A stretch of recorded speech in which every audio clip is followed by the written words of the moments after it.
All right, so my camera overheated as I was struggling to get this this side in. Of course, iPhone battery temperature. So the way I got it in, you got to get this tool on it, on this the end right here, and you want to get it to where this this part here, you can use it as a leverage to pull this piece backwards and upwards and slide it over this lip right here. So you get it on there like that. When you're trying to remove it, you know, you can, when you're trying to remove it, you put it on there like this. Say you're just replacing it, you put it on there like that, and then you pull it down, and then it just slides on this right here and comes down. Just be mindful, it is explosive as far as when it releases. But when you pop it back on, you flip it over, you get it on there, and you're gonna have to work it. So my phone overheated in the process of trying to get this.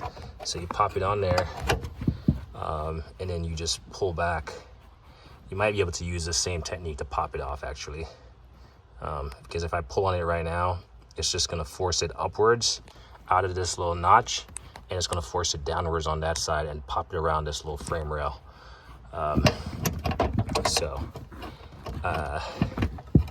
I highly recommend taking out the liner as much as possible so you have a little more working room.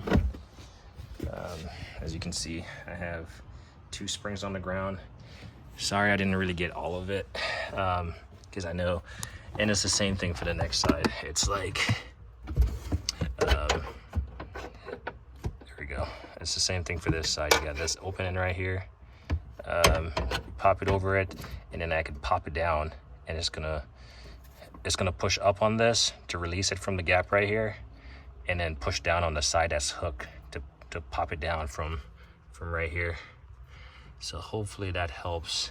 And it's just the opposite of getting it in, where you have to get this side hooked first, and then, or sorry, you got to get this side hooked first, this open end side, and the objective is to use this tool to pry it up and around, to drop it over this lip. And then you just make sure that you have these set up accordingly. So sorry I wasn't able to do that, but this tool makes easy work of it, like safe work of it, I would say. Just the angle on the hook and the notch right here, that it's not gonna fall out. So this tool will never come in handy again unless I have to replace one of these, but now I know how to replace it.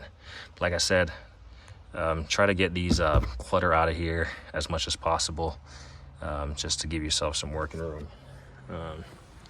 But yeah, I'll post both of these videos. So the backstory is, I didn't finish that. The backstory is, as you can see, mine is not broken, but I felt like my trunk was not, it would slam at that point in time if you try to close it. You know, if it was like it's halfway up and it's staying up right now, that was never the case.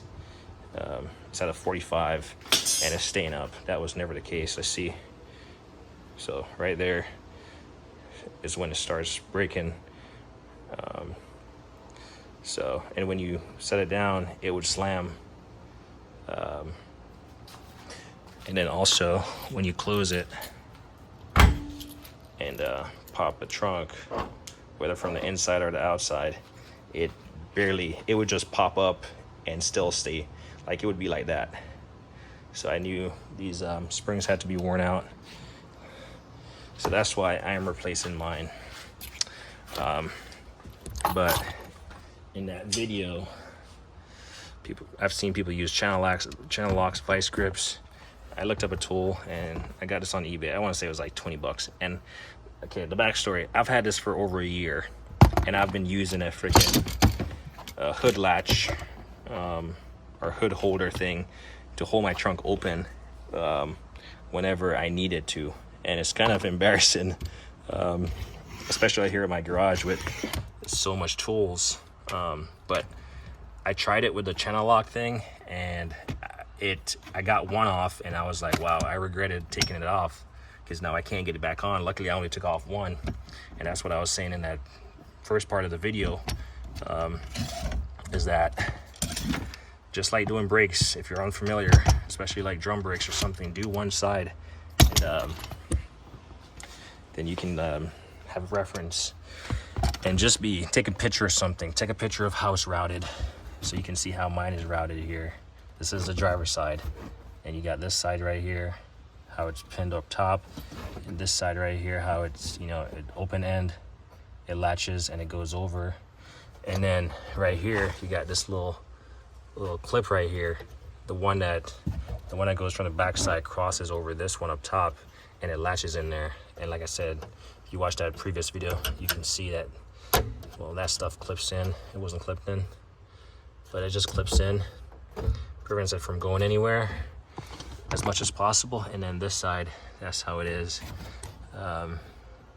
Top one crosses over and it is like that, and then the next one is like that.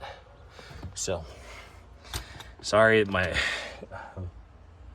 mean, you can see the sun beaming, and it actually just overheated my camera as I was struggling with that side. So now find all your clips and put these nice fancy things back in place.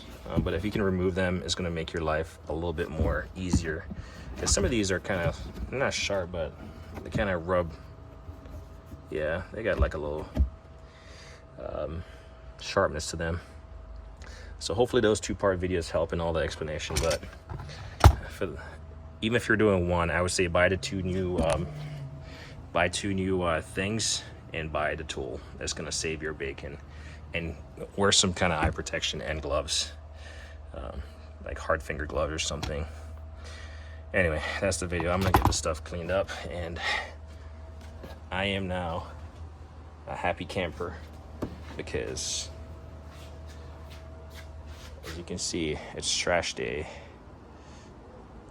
and these two springs, well, they're not broken, they were just loose. So we'll see if I keep them around, but I'm not gonna have to see them and not be like, oh, I need to fix them. So yeah, anyway, let me always say, like and I hate a ting.